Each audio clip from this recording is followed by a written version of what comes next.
मैंने सुना है कि आप आम नहीं हैं, आप खास हैं। देखिए, मैं बौखलाहट कहूँगा लोकतंत्र में। लेकिन आपकी पार्टी के तो बहुत सारे लोग छोड़कर चले गए। उस समय आप कांग्रेस की तारीफ करते थे, फिर आप बीजेपी में चले गए तो बीजेपी की तारीफ कर रहे थे, और आजकल आप केजरीवाल की तारीफ करते हैं। क्या आदमपुर का चुनाव आ गया, चलो कोई और पार्टी टिकट देगी नहीं, चलो आम आदमी पार्टी में चलते हैं। देखिए सर मित्र जी, परिवारवाद की वजह से यहाँ पर ज़्यादा लंबा सामान्य एक परिवार का बेटा यहाँ पर काम नहीं कर पाएगा। अभी सुनिए आगे अभी बीजेपी ऑफर कर देती बीजेपी टिकट का। ऐसा नहीं था कि भाई कुलदीप जी आ गए और मैं भाग लिया हूँ बैग उठा के, ऐसा नहीं था। एक व्यक्ति छोड़ दे, दो छोड़ दे, जब लाइन लग जाती है छोड़ने की तो इसका मतलब कहीं ना कहीं कुछ गड़बड़ है। किस मुंह से वो मुख्यमंत्री को फेस करेंगे जब मुख्यमंत्री आदमपुर में आएंगे? मैं निवेदन करूंगा कुलदीप जी से, बीजेपी के किए हुए कार्यों पे वोट मांग के दिखाएं। 1,70,000 मतदाताओं में से कांग्रेस पार्टी को एक भी उपयुक्त व्यक्ति नहीं मिला। नाटक आता है, बोला दया कुछ गड़बड़ है, गंभीर है, और आप अच्छे पत्रकार हैं, ढूंढिए गड़बड़ को। नमस्कार, मैं आपका मित्र सर्वमित्र। मसला है आदमपुर का चुनाव, और हमारे साथ हैं आम आदमी पार्टी के कैंडिडेट सत्येंद्र सिंह। इनसे बात करते हैं। सत्येंद्र सिंह जी, आप आम आदमी पार्टी की ओर से कैंडिडेट हैं, लेकिन मैंने सुना है कि आप आम नहीं हैं, आप खास हैं। क्योंकि मैं पिछले 1-2 दिन से देख रहा था, यहाँ से कुछ न्यूज़ मैंने देखा कि आप तो सबसे अमीर कैंडिडेट हैं आदमपुर के, खास आदमी हैं, फिर आम कैसे हुए? देखिए, बिल्कुल ठीक बात है। हिंदुस्तान में किसान का बेटा आम हो ही नहीं सकता। जो किसान का बेटा है वो खास ही है, क्योंकि सारी अर्थव्यवस्था हिंदुस्तान की कृषि के ऊपर टिकी हुई है। तो मैं तो किसान का बेटा होने के नाते अपने आप को खास मानता ही हूँ। नहीं, खास तो पैसों की वजह से लोग मान रहे हैं ना आपको, कि पैसा काफ़ी है आपके पास। देखिए, एक पहलू देखा है लोगों ने देखा पैतृक संपत्ति को। जो पैतृक संपत्ति है, समय के साथ वो पैतृक संपत्ति की कीमत में इजाफा हुआ, और दूसरी तरफ एक कॉलम और भी था जिसमें लोन अकाउंट थे। मुझे लगता है लोगों ने वो लोन अकाउंट को कहीं ना कहीं नज़रअंदाज करने का काम किया। तो काफ़ी लोन है आप पे? जी। देखिए, एक साधारण परिवार में आप समझते हैं किस तरीके से अपने आप को व्यवस्था में टिकाना होता है। जिस तरीके से दिन ब दिन महंगाई बढ़ती जा रही है, मुझे लगता है आज हिंदुस्तान का हर मध्यम वर्गीय परिवार उन्हीं परिस्थितियों से, आर्थिक परिस्थितियों से जूझ रहा है जिन आर्थिक परिस्थितियों से हम जूझ रहे हैं। ठीक है। मैं आज आदमपुर गया, मैंने लोगों से सुना चर्चा के, लोग ये कह रहे थे कि इलेक्शन से पहले आम आदमी पार्टी का ठीक माहौल था, जोश था उनके अंदर, लेकिन जब से टिकट दी है जोश ठंडा पड़ गया है और आम आदमी पार्टी डाउन हो गई है। ऐसा है? देखिए, मुझे लगता है ये विषय पत्रकारिता का विषय है। कहीं ना कहीं आपको देखना होगा, जो सूचना मेरे पास है उनके हिसाब से लगभग जब से टिकट अनाउंस हुई है उसके बाद 7% का इजाफा जो है आम आदमी की पॉपुलैरिटी में नोट किया गया है। और जितना जोश की आप बात कर रहे हैं, आज आम आदमी पार्टी 7 साल पुरानी पार्टी है। आदमपुर में हिसार में पदार्पण 7 सितंबर को हमारे राष्ट्रीय संयोजक अरविंद केजरीवाल जी आते हैं, 8 तारीख को आदमपुर आते हैं, और केवल 1.5 महीने में आज भारतीय जनता पार्टी जो अपने आप को विश्व की सबसे बड़ी पार्टी मानती है, आज कांग्रेस पार्टी जो अपने आप को बहुत पुरानी पार्टी कहती है, आज उनके दिमाग में, उनके वक्तव्यों में, उनके विषयों में, उनके संज्ञान में केवल आम आदमी पार्टी और आम आदमी पार्टी का प्रत्याशी है। तो कहीं ना कहीं उनकी ये जो बौखलाहट है, देखिए मैं बौखलाहट कहूँगा लोकतंत्र में। 7-8 को अरविंद केजरीवाल जी आए, 20 दिन 25 दिन के बाद कुलदीप बिश्नोई जी बाढ़ संबंध में जाकर ये कहने का काम करते हैं कि भी मेरे से हाथ जुड़ा लो, आम आदमी पार्टी की बात सुनने मत जाना। ये बात अलग है कि लोग उनको अब सीरियसली नहीं लेते। कभी वो भारतीय जनता पार्टी के लिए कुछ कह देते हैं कि इस पे विश्वास मत करना, कभी वो कहते हैं आम आदमी पार्टी की मत सुनो, कभी कहते हैं कांग्रेस की मत सुनो। तो अल्टीमेटली लोगों ने मन बना लिया कि भाई हमने कुलदीप बिश्नोई की नहीं सुननी और सबकी सुन लेंगे हम। आप कहते हैं जोश आई है, आपको टिकट मिलने के बाद और जोश आई हो गया, लेकिन आपकी पार्टी के तो बहुत सारे लोग छोड़ कर चले गए। आपके जो पदाधिकारी थे कई, वो चले गए, बोले टिकट तो एक खास बंदे को दे दिया, हमको दिया ही नहीं। देखिए, मैं वही बात पे आ रहा था कि वो लोग पिछले लगभग काफ़ी समय से यहाँ पर संगठन था नहीं, संगठन को भंग कर दिया गया था और कुछ साथियों को पार्टी विरोधी गतिविधियों के कारण निष्कासित कर दिया गया था। और ये बड़ा अमूमन सा होता है, इजी वे आउट जो होता है, जब व्यक्ति अपने ऊपर अपनी कोई बात को, अपनी कमी को ना समझ पाए तो वो आरोप और प्रत्यारोप करने का काम करता है।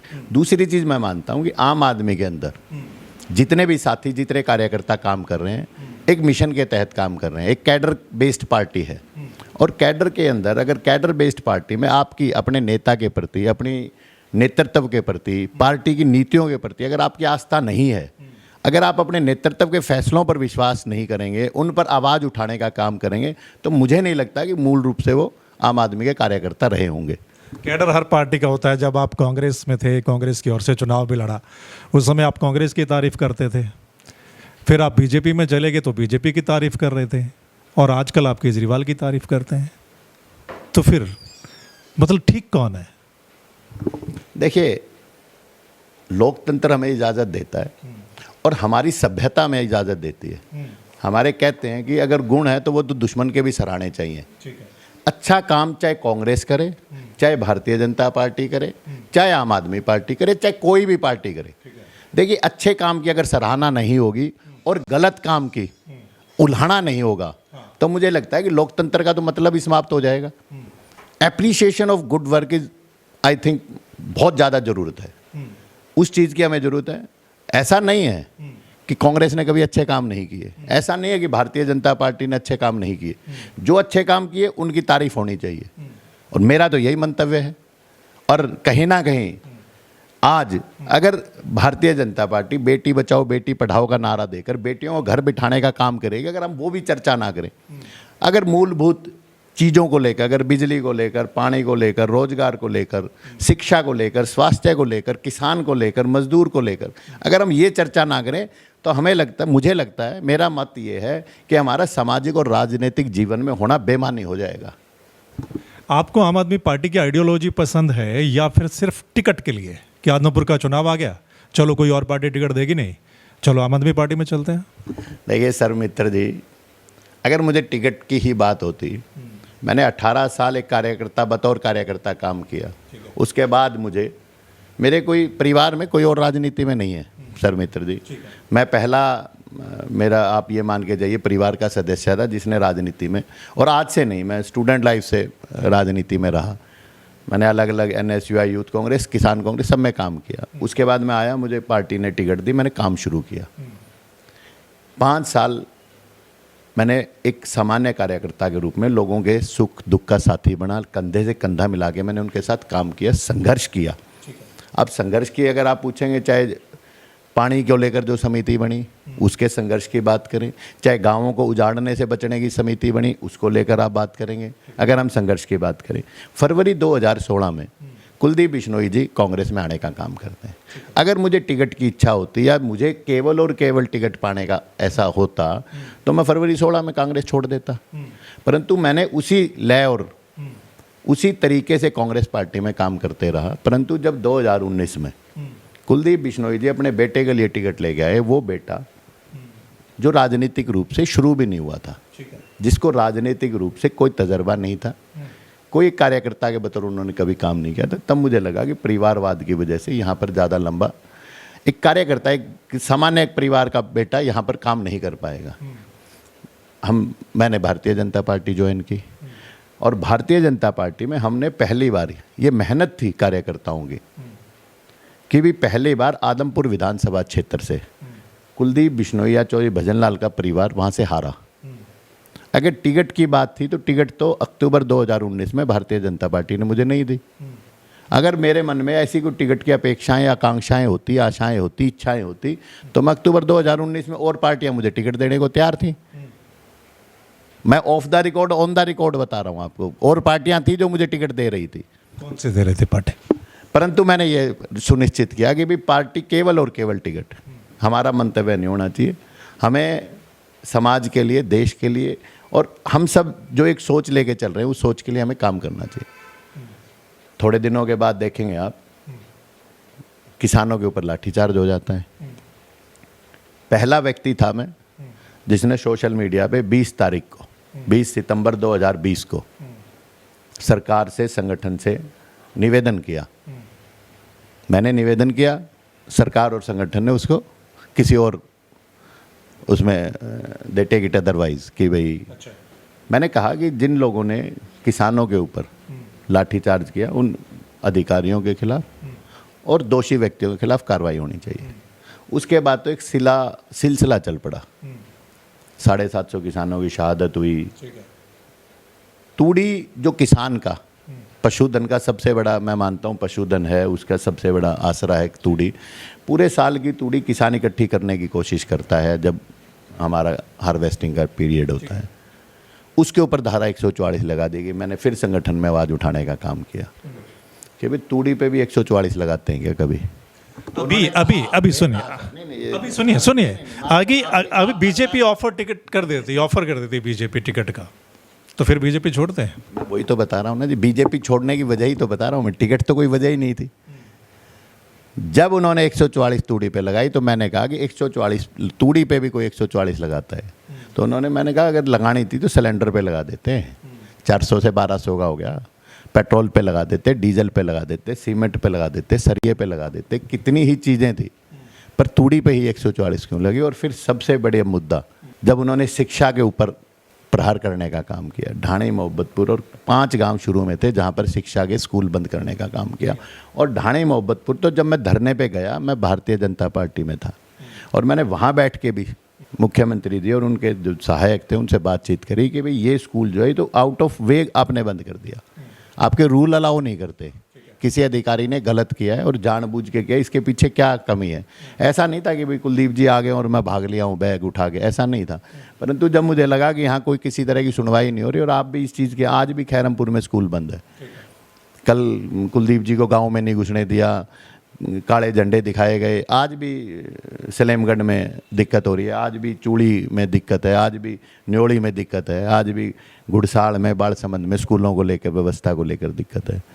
तो कहीं ना कहीं मैं नहीं मानता टिकट आम आदमी पार्टी में एक बहुत, जिस दिन मैंने ज्वाइन करी, मैंने उस दिन अरविंद केजरीवाल जी वहीं खड़े थे, मैंने कहा कि मेन मुद्दा जो था वो ढाणी, मोहब्बतपुर। जब मैं उन लोगों के बीच में बैठा तो कहीं ना कहीं मुझे गवारा ही नहीं किया कि अगर शिक्षा भी नहीं दे पाएंगे हम हमारे आने वाली पीढ़ियों को तो देश किस दिशा में चला जाएगा, ये तय करना बहुत मुश्किल हो जाएगा। आप पुराने कांग्रेसी और तकरीबन तमाम जो नेता हैं वो पुराने कांग्रेसी रहे हैं, ठीक है, जो चुनाव लड़ रहे हैं, ठीक है। और इस बात को लेकर कांग्रेस वाले कहते भी हैं तो सारे कांग्रेस से निकले हुए हैं, किसी और के पास कोई खुद का कैंडिडेट ही नहीं था, सब कांग्रेसी आए और उनको टिकट दे दिया। सो सारे कांग्रेसी एक दूसरे के आमने सामने हैं। तो ये जो गढ़ था, भजनलाल का गढ़ था या कांग्रेस का गढ़ था, आपको क्या लगता है? देखिए, आम आदमी पार्टी 7 साल पहले बनी थी।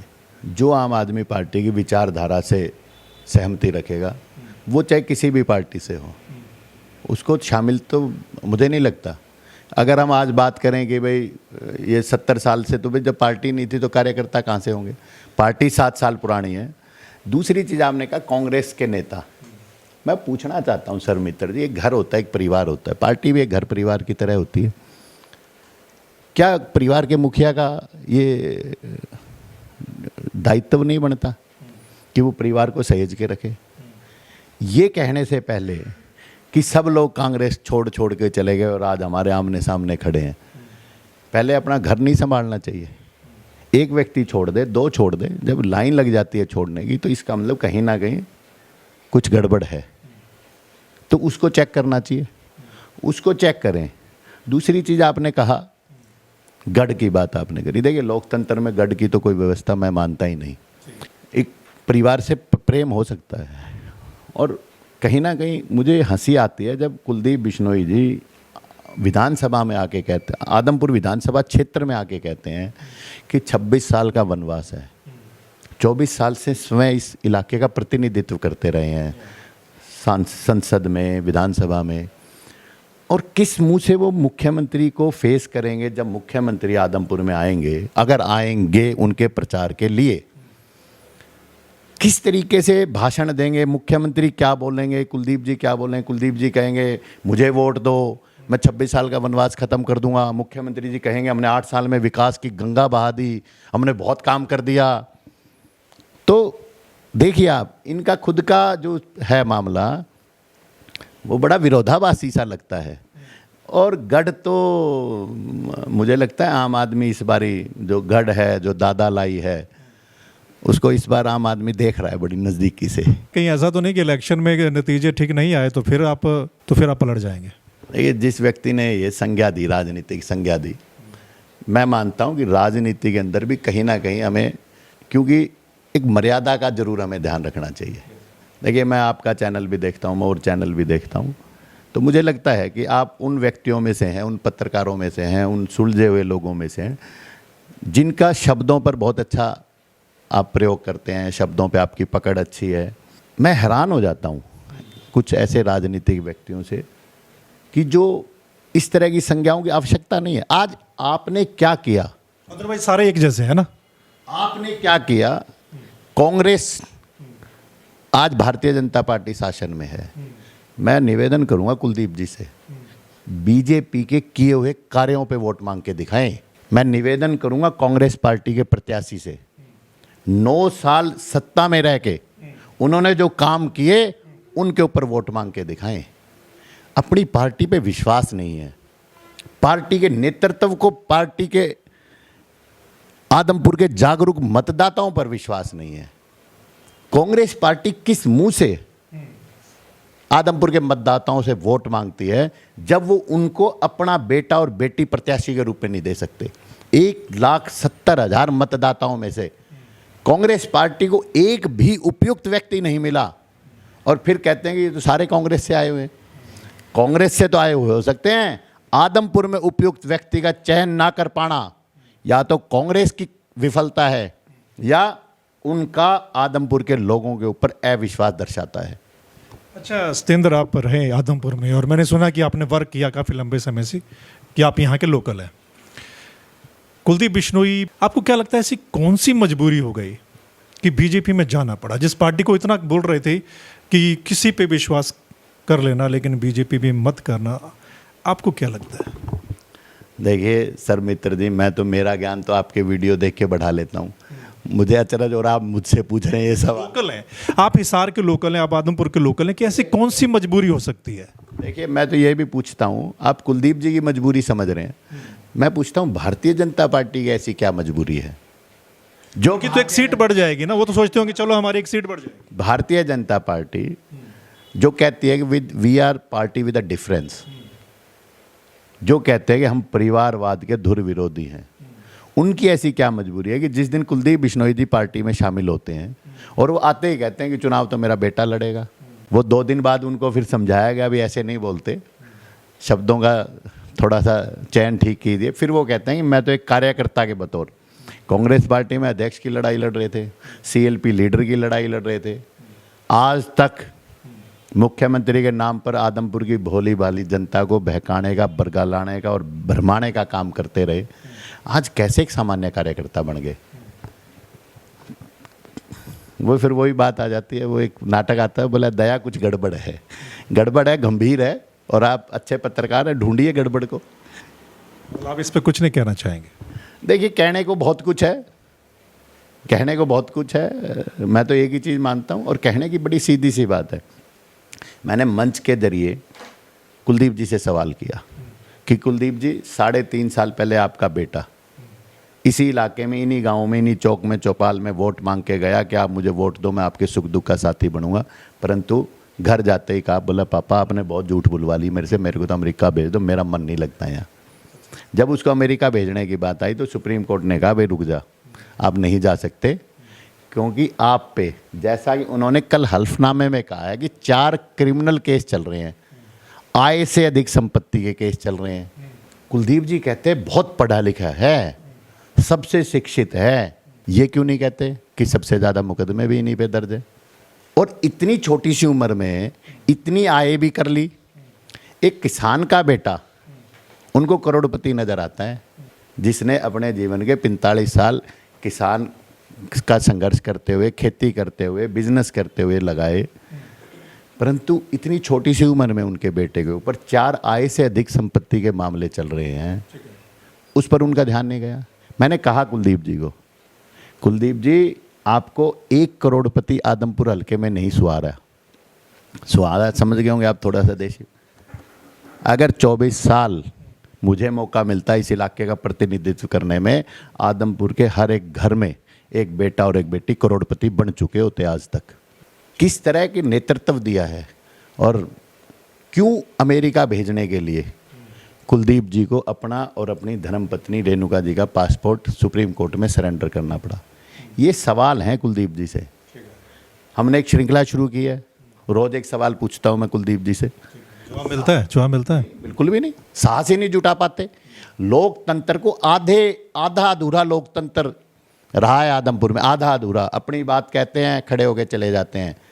सवालों का जवाब देना होगा। इस बार मन बनाया है आदमपुर के मतदाताओं ने, जवाब लेंगे इनसे और जवाब देना होगा। मैं भी देखूंगा कब तक जवाब नहीं देंगे।